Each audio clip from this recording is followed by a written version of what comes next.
Want to know if a real estate deal can survive a downturn? Check the debt service coverage ratio first.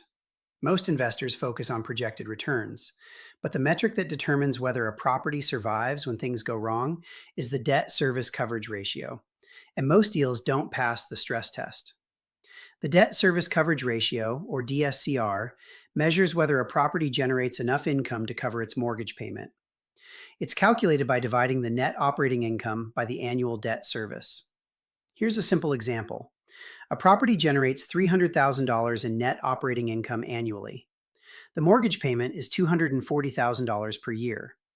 Your DSCR is 1.25. That means the property makes 25% more than it needs to pay the mortgage. Lenders typically require a minimum DSCR of 1.25 for commercial real estate loans. Why? Because they want a cushion.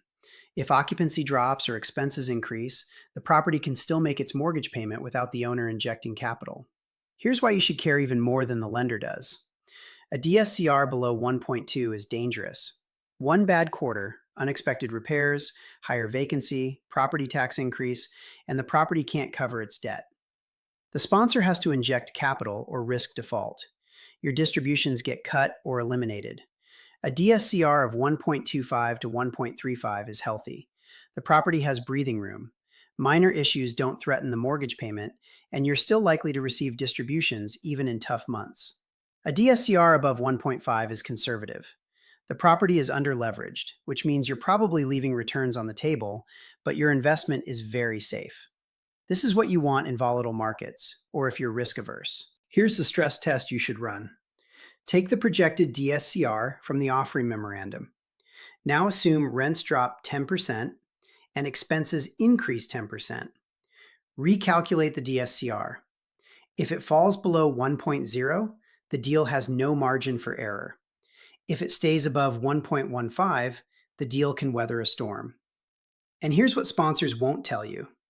When interest rates rose in 2022 and 2023, hundreds of syndications with low DSCRs couldn't refinance. Their debt service increased, their DSCR fell below 1.0, and investors stopped receiving distributions. Some deals went into default. The best sponsors target a 1.3 to 1.4 DSCR at acquisition. They're building in safety from day one. The aggressive sponsors target 1.15 to 1.2 to maximize leverage and boost projected returns, but they're gambling with your capital that nothing goes wrong. The DSCR tells you whether a deal is built to survive or built to fail. Always check it before you invest. Follow for more and hit the like button.